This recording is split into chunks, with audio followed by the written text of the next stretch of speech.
Bienvenue dans les Petites Histoires de Michel, un podcast dans lequel je raconte mon exploration de la cuisine japonaise. Cet art ultime de bien manger que j'ai à cœur de transmettre aujourd'hui est la synthèse entre mes pratiques d'artiste, de jardinière et de cuisinière. Il s'adresse aux amoureux du Japon, aux gourmets de tous bords et aux cuisiniers soucieux de préparer une cuisine saine, savoureuse et créative, qui nourrit aussi bien le corps que l'esprit. Vous y trouverez des récits de voyage et des témoignages d'expériences qui ont fait sens dans mon parcours. J'y délivre également, au-delà des recettes, les principes qui sous-tendent la cuisine japonaise. Nous ferons des visites dans le jardin, source d'émerveillement et d'abondance, et nous prêterons l'oreille à des personnes qui ont contribué à enrichir mon parcours dans l'oasis nippone que je me suis créée. Belle écoute à vous! Au cours du mois de juillet, je diffuse une série spéciale été. Quelques épisodes courts pour vous partager les joies des vacances avec mes petits-enfants, ici, dans le jardin de l'escalier ou ailleurs. Le jardin est sans doute notre plus beau terrain d'aventure, mais il nous arrive aussi d'aller voir un peu plus loin. Depuis quelque temps, nous avons découvert une très belle aire de jeu, entièrement construite en bois, dans un quartier tout neuf, à quelques minutes de la maison. Arthur est un véritable petit singe. Il grimpe partout de plus en plus haut. Les passerelles suspendues, les filets, les murs d'escalade, rien ne semble l'impressionner. Il essaye, il recommence, il prend confiance.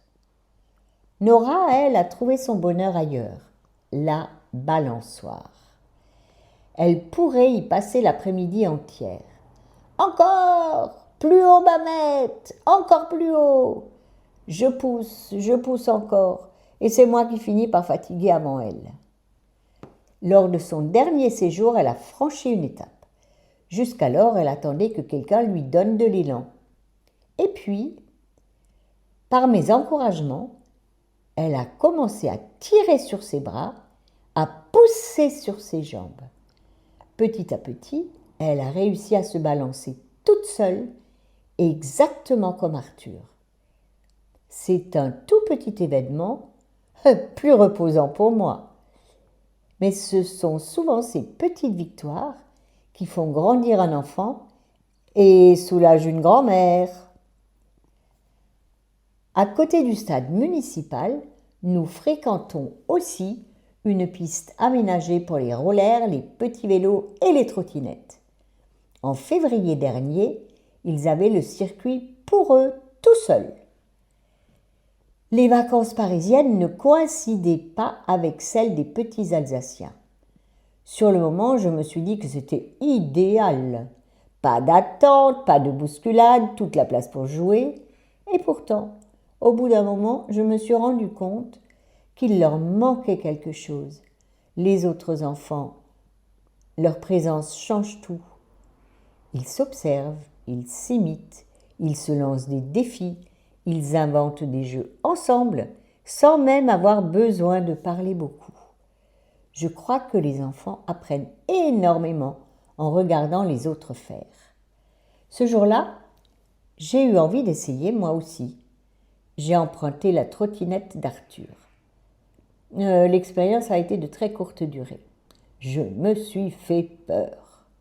Bien sûr, l'engin n'était pas réglé à ma taille, mais ce n'était pas la seule raison. Je me suis revue bien des années auparavant lorsque je pilotais une moto. À cette époque, je me couchais dans les virages avec plaisir. Aujourd'hui, je regarde une simple descente en trottinette avec beaucoup plus de prudence.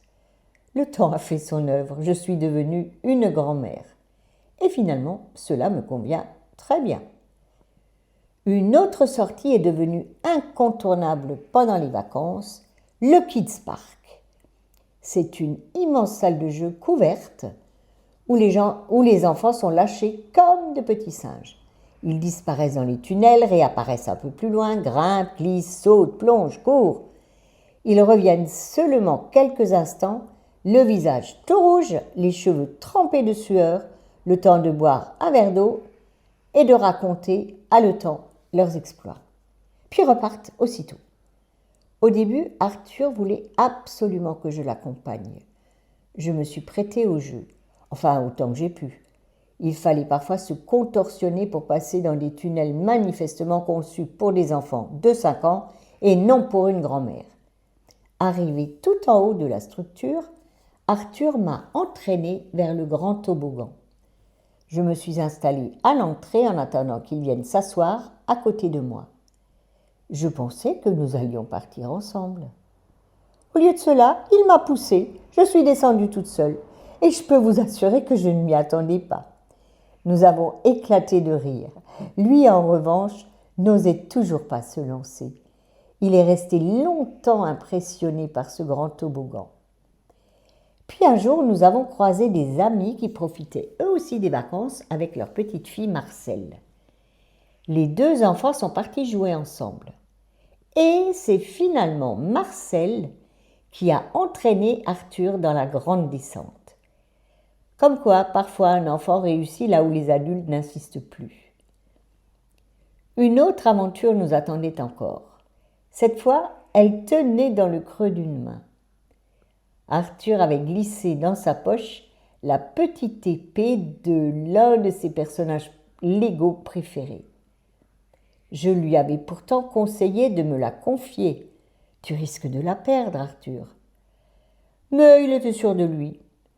Quelques instants plus tard, il est revenu vers moi l'air catastrophé. « Mamette, j'ai perdu mon jouet. »« Tu sais où ?»« Oui, dans la piscine de balle. » Autant dire que j'ai pensé qu'il avait autant de chances de la retrouver que de découvrir une aiguille dans une meule de foin. Je lui ai simplement répondu « Bah, vas-y, cherche !» Pendant ce temps, je continuais tranquillement ma lecture. Et puis, un bon moment plus tard, je l'ai vu arriver en courant. Son visage rayonnait. « Mamette, je l'ai retrouvé !» Mais quelle joie! Sa fierté valait bien plus que si je l'avais cherché à sa place. Ce sont ces petits moments qui restent. On croit accompagner les enfants dans leurs jeux. En réalité, on les regarde grandir. Et sans toujours s'en rendre compte, eux aussi nous apprennent quelque chose. À chaque séjour, je les vois gagner un peu en assurance, en autonomie, en confiance. Et c'est peut-être cela le plus beau des jeux, celui de notre complicité qui s'affine. Un nouvel épisode des Petites Histoires de Michel vous attend tous les mardis.